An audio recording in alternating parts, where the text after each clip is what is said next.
ചോറ്റാനിക്കരയിൽ പീഡനത്തിനിരയായ POCSO case അതിജീവിത മരിച്ചു. മരണം സംഭവിച്ചത് കൊച്ചിയിലെ ആശുപത്രിയിൽ ചികിത്സയിലിരിക്കെ. പോസ്റ്റ്മോർട്ടം നാളെ കളമശ്ശേരി മെഡിക്കൽ കോളേജ് ആശുപത്രിയിൽ നടക്കും. മൃതദേഹം മോർച്ചറിയിലേക്ക് മാറ്റി. അതേസമയം ആൺ സുഹൃത്തിൽ നിന്നും പെൺകുട്ടി നേരിട്ടത് ക്രൂര പീഡനങ്ങളെന്നും കണ്ടെത്തിയിട്ടുണ്ട്. കൂടുതൽ വിവരങ്ങളുമായി രേഷ്മ ബാബു ചേർന്നുണ്ട്. രേഷ്മ, അതിദാരുണമായൊരു സംഭവം തന്നെയാണ് ഇപ്പോഴുണ്ടാകുന്നത്. ഒരുപക്ഷെ നമുക്കറിയാം, വളരെയധികം ഞെട്ടിച്ച ഒരു സംഭവമായിരുന്നു ഈ ഒരു പീഡനം കേസ് പുറത്തു വരുന്നത്. അതിന് പിന്നാലെയാണ് ചികിത്സയിലിരിക്കെ അതിജീവിത മരിക്കുന്നത്. ഒപ്പം ഈ ഒരു കേസുമായി ബന്ധപ്പെട്ടുള്ള പ്രതിക്ക് കൂടുതൽ, അല്ലെങ്കിൽ പ്രതിക്കെതിരെ കൂടുതൽ കുറ്റകൃത്യങ്ങൾ അല്ലെങ്കിൽ ഇത് സംബന്ധിച്ചുള്ള വകുപ്പുകൾ ചുമത്തുമെന്നുള്ളൊരു കാര്യം കൂടിയല്ലേ ഇപ്പോൾ പോലീസ് മുന്നോട്ട് വയ്ക്കുന്നത്?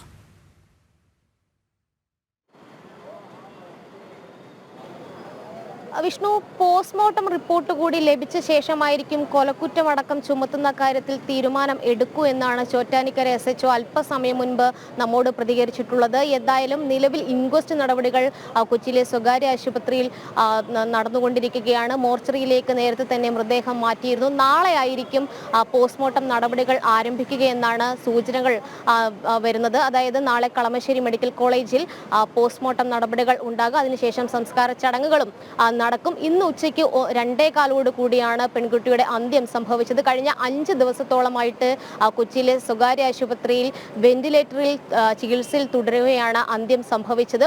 വലിയ രീതിയിലുള്ള അതിക്രൂരമായിട്ടുള്ള മർദ്ദനമാണ് പെൺകുട്ടി പ്രതിയായിട്ടുള്ള അനൂപിൽ നിന്ന് ഏറ്റുവന്നിരുന്നതെന്നാണ് പോലീസിന്റെ കണ്ടെത്തൽ. തല ഭിത്തിയിലിടിപ്പിച്ചും അതോടൊപ്പം തന്നെ ചുറ്റിക കൊണ്ടുമുള്ള ആക്രമണമായിരുന്നു പ്രതി പെൺകുട്ടിക്ക് നേരെ നടത്തിയിരുന്നത്.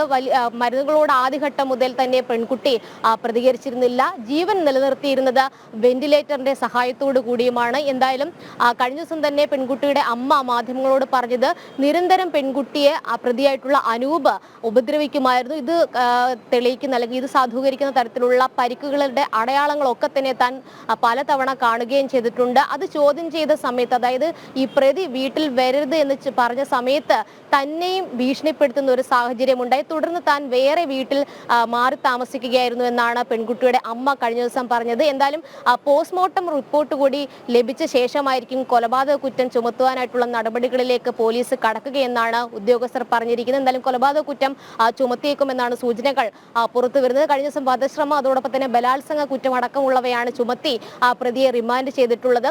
പ്രതി ലഹരി കേസിൽ അടക്കം പ്രതിയായിട്ടുള്ള വ്യക്തിയാണ്. അതോടൊപ്പം തന്നെ ലഹരിക്ക് അടിമയായിരുന്നു. പെൺകുട്ടിയെ ലഹരിക്ക് അടിമയാക്കുകയും ചെയ്തിട്ടുണ്ട്. കഴിഞ്ഞ 1 വർഷത്തോളമായിട്ട് ഇരുവരും സൗഹൃദത്തിലായിരുന്നു. തലയോലപ്പറമ്പ് സ്വദേശിയാണ് പ്രതിയായിട്ടുള്ള അനൂപ്. ഇൻസ്റ്റഗ്രാമിലൂടെയാണ് പെൺകുട്ടി അനൂപുമായിട്ട് പരിചയപ്പെട്ടത്. അത് സൗഹൃദം വലിയ രീതിയിൽ മുന്നോട്ട് പോയി. നിരന്തരം പെൺകുട്ടി ഒറ്റയ്ക്ക് താമസിക്കുന്ന ചോറ്റാനിക്കരയിലെ വീട്ടിൽ ഇയാൾ എത്തുമായിരുന്നു. ഇക്കഴിഞ്ഞ ശനിയാഴ്ച ഏകദേശം 10-11 മണിയോടുകൂടി സുഹൃത്ത് കൊണ്ടാക്കിയതിന്റെ അടിസ്ഥാനത്തിൽ, സുഹൃത്താണ് ഇയാളെ പെൺകുട്ടിയുടെ ചോറ്റാനിക്കരയിലെ വീട്ടിലേക്ക് ശനിയാഴ്ച രാത്രിയിൽ എത്തിച്ചത്.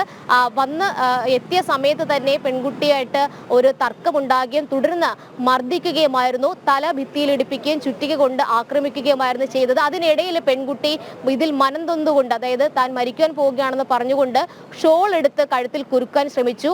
അതിനിടയിൽ തന്നെ ഈ പ്രതി പറഞ്ഞത് പോയി ചത്തൂടെ എന്നുള്ളൊരു ആക്രോശവും പ്രതിയുടെ ഭാഗത്തുനിന്നും ഉണ്ടായി എന്ന് പോലീസ് തന്നെ വ്യക്തമാക്കുകയും ചെയ്തിട്ടുണ്ട്.